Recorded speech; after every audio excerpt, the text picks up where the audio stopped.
आज की कहानी का शीर्षक है काश अनपढ़ ही होता।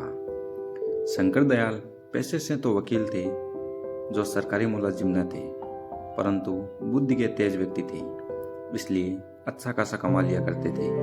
उम्र ज्यादा हो चुकी थी, इस कारण अब वकालत छोड़ दी थी और अधिकतर समय घर पर ही व्यतीत होता था। खाली वक्त में अखबार पढ़ना और जब कभी उससे भी मन की हताशा दूर न हो तो अपने बड़े बेटे मोहन को बुरा भला कहना, यही थी शंकर दयाल की दिनचर्या। बड़ा बेटा मोहन भी उनकी बातों को दिल से नहीं लेता था, बस उनकी आदत है यही सोचकर बर्दाश्त कर लेता था। शंकर दयाल का घर पूरी तरह से सुख संपन्न था, क्योंकि दो छोटे बेटे सोहन और रोहन सरकारी नौकरी पर थे। एक डॉक्टर तो एक पुलिस में था। महीने पर अच्छी खासी रकम घर पर आ जाती थी।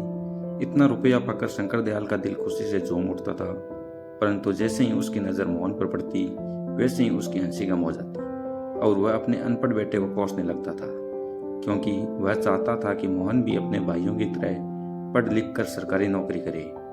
परंतु शंकर दयाल के अथक प्रयास से भी मोहन का मन पढ़ाई में न लगा। अब तो आलम यह था कि हर रोज मोहन को गाली देना और घर का सारा काम मोहन से ही करवाना, यह सब शंकर दयाल की आदत में शुमार हो चुका था। जब कभी भी कोई व्यक्ति अपने बेटे की नौकरी लगने की खबर शंकर दयाल को सुनाता, तो शंकर दयाल का गुस्सा मोहन पर दोगुना फूटता था। मोहन की अब यही दिनचर्या बन चुकी थी कि खेत से चारा काट कर लाना और जानवरों को डालना, घर का खाना भी बनाना और शाम को शंकर दयाल के पैर दबाना। इतना करने के बावजूद भी उसे इनाम में गालियां मिलती थी, परंतु फिर भी उसके मुंह से कभी भी शंकर दयाल के खिलाफ एक शब्द नहीं निकलता। जब कभी भी वो ज्यादा उदास होता, जो अब तो अपनी माँ की फोटो को गले से लगाकर बहुत रोता, जो 2 साल पहले ही गुजर चुकी थी। एक दिन शंकर दयाल कुर्सी पर बैठे अखबार पढ़ रहे थे कि तभी शंभू एक मिठाई का डब्बा लेकर वहां आया और शंकर दयाल को वह मिठाई का डब्बा दिया। यह देखकर शंकर दयाल का चेहरा तिलमिला उठा, क्योंकि शंकर दयाल बहुत ही ईर्ष्यालु व्यक्ति था। किसी और की खुशी उससे बर्दाश्त नहीं होती थी, इसलिए कोई भी व्यक्ति उससे अपनी खुशियों में शामिल नहीं करता था। शंकर दयाल ने बाहें चढ़ाकर कहा, क्या बात है शंभू, आज तुम बहुत मिठाई बांट रहा है। आखिर इस खुशी का कारण क्या है? क्या कोई लॉटरी लग गई है? शंभू ने प्रत्युत्तर में कहा, बात यह है कि भैया, आज मेरे बेटे की पुलिस में नौकरी लग गई है। शंकर दयाल ने शंभू को अचरज भरी निगाहों से देखते हुए पूछा, क्या कह रहे हो, तुम्हारे बेटे की नौकरी लग गई है? वही बेटा जो 12वीं में लुढ़कते लुढ़कते बच्चा, वो आज पुलिस वाला बन गए? अरे, हमें तो विश्वास ही नहीं होता कि उसकी भी नौकरी लग सकती है। शंभू ने नरम भाव से कहा, हाँ भैया, उसकी ही नौकरी लग गई है, बस सब ऊपर वाले की कृपा है। आज मेरा बेटा पुलिस वाला बन गया है, इसी खुशी में आज हम लड्डू बांट रहे हैं। तब तक मोहन भी वहां आ चुका था। शंभू ने मोहन को देखकर डब्बे में से एक लड्डू निकालकर मोहन को देते हुए कहा, बेटा, आज बड़ी खुशी की बात है, तुम्हारा दोस्त रवि आज पुलिस वाला बन गया है। यह सुनकर मोहन खुशी से झूम उठा और खुश होकर शंभू से पूछा, क्या काका, सच में मेरा दोस्त पुलिस वाला बन गया है? तभी शंकर दयाल ने मोहन को घूरकर देखा तो मोहन झटपटाकर एक कोने में खड़ा हो गया। शंकर दयाल ने आंखें गुरेज कर मोहन की तरफ देखते हुए कहा, देख ले, एक वो है जो पुलिस में लग गया और एक तुम जो भैंसे चराता है। अरे, कितनी बार तुझको समझाया कि पढ़ ले, तूने मेरी हरगिज न मानी। अरे, तू तो बस इस धरती के लिए बोझ है, इससे ज्यादा और कुछ नहीं, समझा? शंभू को यह देखकर मोहन पर तरस आ गया। उसने नरम स्वर में शंकर दयाल से कहा, अरे भैया, क्यों बुरा भला कह रहे हो मोहन को? अरे, उसका मन पढ़ाई में नहीं लगा तो नहीं लगा, इस तरह आप इसे बुरा भला क्यों कहते रहते हो? आप अगर मेरी मानो तो आप न मोहन की शादी करा दो। घर में बहू आएगी तो आपका भी ख्याल रखेगी और मोहन का भी ख्याल रखेगी। शंकर दयाल ने मोहन की तरफ देखा और फिर शंभू से कहा, अरे, इस अभागे को कौन ब्याहेगा अपनी बेटी? इससे शादी करने से पहले वो अपनी बेटी को जहर न दे दे? शंभू ने प्रत्युत्तर में कहा, अरे क्यों नहीं, हमारे साले की बिटिया है रज्जो, आप अगर राजी हो जाओ तो रिश्ते की बात चलाए। शंकर दयाल ने शंभू की बात को नकारते हुए कहा, नहीं नहीं, वो तो बिल्कुल अनपढ़ है और मैं इसी एक अनपढ़ को बड़ी मुश्किल से बर्दाश्त कर पा रहा हूँ, उसे कैसे कर पाऊंगा? शंभू ने जवाब दिया, अरे आप भी कमाल करते हो, अब मोहन जितना पढ़ा लिखा है उतनी पढ़ी लिखी बिटिया मिलेगी। मेरी मानो तो फिर एक बार सोच लो, बिटिया बहुत कमेरी है, घर का सारा काम अकेले ही कर लिया करेगी। शंकर दयाल ने कहा, अरे ऐसे तो इसका ब्याह कब का हो चुका होता। अरे, हम अपने घर में अनपढ़ लोगों को तो बिल्कुल भी बर्दाश्त नहीं कर पाएंगे, और तुम इसकी चिंता छोड़ो, यह तो है ही धरती का बोझ, पड़ा पड़ा खाता रहता है। कभी कभी तो हमें लगता है काश ये हुआ ही ना होता तो मेरे दिल को बड़ी तसल्ली मिल जाती।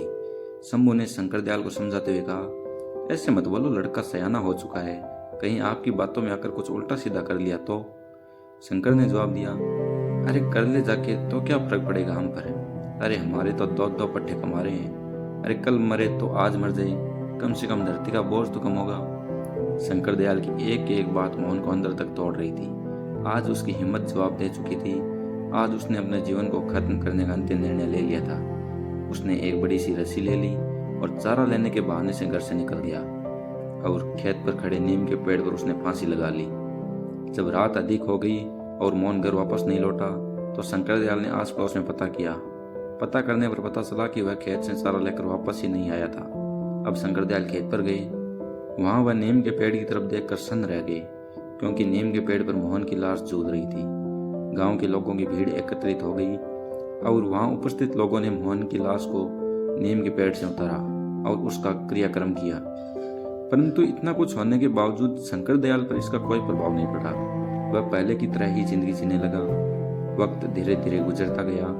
अब उसके दोनों बेटों की शादी हो चुकी थी। जो बेटा डॉक्टर था उसकी पत्नी भी डॉक्टर, और जो बेटा पुलिस में था उसकी पत्नी पुलिस वाली। समय के साथ साथ शंकरदयाल की उम्र काफी ढल चुकी थी। उसके हाथ पैर उसका साथ नहीं देते। कोई भी काम करने पर उसकी हाँफ भी फूल जाती। बड़े बेटे ने शहर में एक अस्पताल खोल लिया और दोनों मियाँ बीवी शहर में रहने लगे। कुछ दिनों बाद छोटे बेटे की भी पोस्टिंग दूसरे शहर में हो गई तो उसने अपनी पत्नी की भी पोस्टिंग उसी शहर में करवा ली। अब दोनों ही मियाँ बीवी जाने की तैयारी में जुट गई। तभी शंकरदयाल वहां आकर के अपने छोटे बेटे रोहन से कहा, बेटा, बड़े बेटे और बहू तो हमें छोड़कर चले गए, अब तुम लोग भी जा रहे हो, अब हम अकेले यहाँ कैसे रहेंगे? बेटा, ऐसा करो, हमें भी अपने साथ लेते चलो।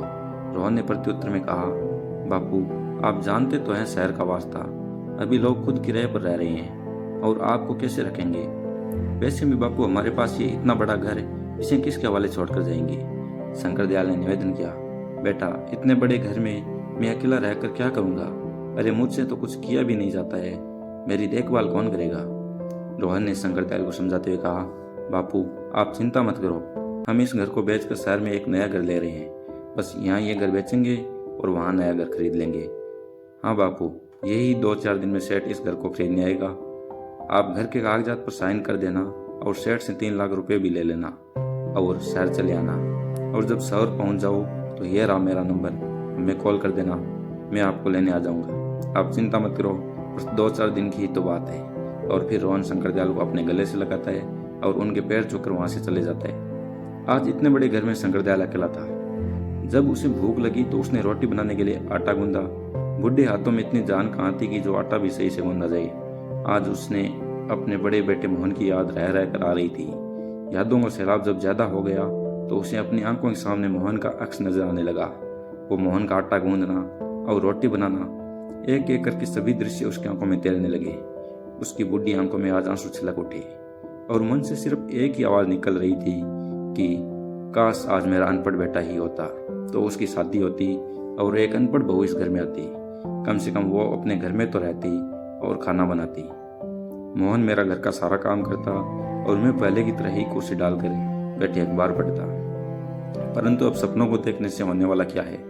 जो कुछ उसने किया आज वो उसके सामने था। 2-4 दिन यूं ही गुजर गए और वो दिन भी आ गया जिस दिन सेठ ने रुपए देने के लिए कहा था। सेठ ने घर के कागज पर साइन करा लिए और शंकरदयाल को 3 लाख रुपए दे दिए। रुपए मिलते ही शंकरदयाल ने शहर जाने की तैयारी कर ली और शंकरदयाल ने रोहन को फोन करके सब बता दिया कि वो बस स्टैंड पर उसका इंतजार करेंगे। कहे मुताबिक शंकरदयाल वहां पहुंच गए और बैठकर रोहन का इंतजार करने लगे। तभी वहां रोहन आ गया और शंकरदयाल के पास आकर कहा, बापू, आप पैसे लाए हो न, मुझे दे दो, और जो मैंने नया घर खरीदा है उसका मालिक अभी रुपए मांग रहा है। अगर मैंने उसे अभी रुपए नहीं दिए तो वो अपना घर किसी और को बेच देगा। शंकरदयाल ने रुपयों का बैग झटपट से रोहन को दे दिया। रोहन ने रुपए लेकर शंकरदयाल से कहा, बापू, आप यहीं बैठो, मैं सेठ को अभी रुपए देकर आता हूँ। और रोहन अपने बापू को वहीं बैठाकर रुपए लेकर वहां से चला गया और शंकरदयाल वहीं बैठकर उसका इंतजार करने लगे। समय धीरे धीरे काफी बीत चुका था, परंतु रोहन अभी तक वापस नहीं आया था। शाम होने को थी। शंकरदयाल बहुत ही चिंतित था कि रोहन अभी तक नहीं आया। उससे रहा नहीं गया तो उसने एक राहगीर से वही फ़ोन नंबर लगवाया जो उसे रोहन ने दिया था, परंतु फ़ोन भी स्विच ऑफ आ रहा था। अब शंकरदयाल की चिंता और भी अधिक बढ़ चुकी थी। वो हताश बैठा ही हुआ था कि तभी उसे एक मोटरसाइकिल आते हुए दिखाई दी जिस पर रोहन बैठा हुआ था। वह दूर से ही रोहन का आवाज़ लगाने लगा, परंतु रोहन शंकरदयाल को पास से देखता हुआ निकल गया। आज रोहन ने उसे बहुत बड़ा धोखा दे दिया था, जिसकी उम्मीद शंकरदयाल को बिल्कुल भी न थी। अब शंकरदयाल वहीं बैठकर रोने लगा। अंधेरा काफी ढल चुका था। शंकरदयाल के पास 100 रुपए थे जो उसे घर वापस आने के किराए के लिए उपयुक्त थे।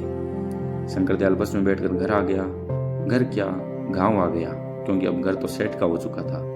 अब उसके पास घर नहीं था तो रात को अकेले गांव की चौपाल पर बैठकर काफी देर तक रोता रहा। फिर अपने आंसू को पहुंच कर उठा और हाथ में एक रस्सी लेकर उसी नीम के पेड़ के पास गया जहां मोहन ने आत्महत्या की थी। उसी पेड़ के नीचे बैठ के दहाड़े मारकर रोने लगा और रोते हुए कहा, बेटा मोहन, आज मेरे लिए खाना बनाने वाला कोई नहीं है। आज तेरा बाप इतना बूढ़ा हो गया है कि अपने हाथों से अपने लिए खाना भी नहीं बना पाता है। आज बहुत अरसे हो गए हैं तेरे हाथ का खाना खाए। आज फिर से तेरा बाप तेरे हाथ का खाना खाना चाहता है। खिलाएगा ना बेटा? आज तेरा बाप तेरे घर खाना खाने आ रहा है। तू अपने इस अभागे बाप को अपने घर में स्वीकार करेगा नहीं? कहीं अपने भाइयों की तरह मुझे निकाल मत देना। इतना कहते कहते वह फूट फूट कर रोने लगा और अंत में उसी नीम के पेड़ पर रस्सी डालकर फांसी लगा ली। 5-6 मिनट तक वह फड़फड़ाया और फिर एकदम शांत पड़ गया। उसकी गर्दन नीचे को लटक गई और वह अंतिम धाम को चला गया।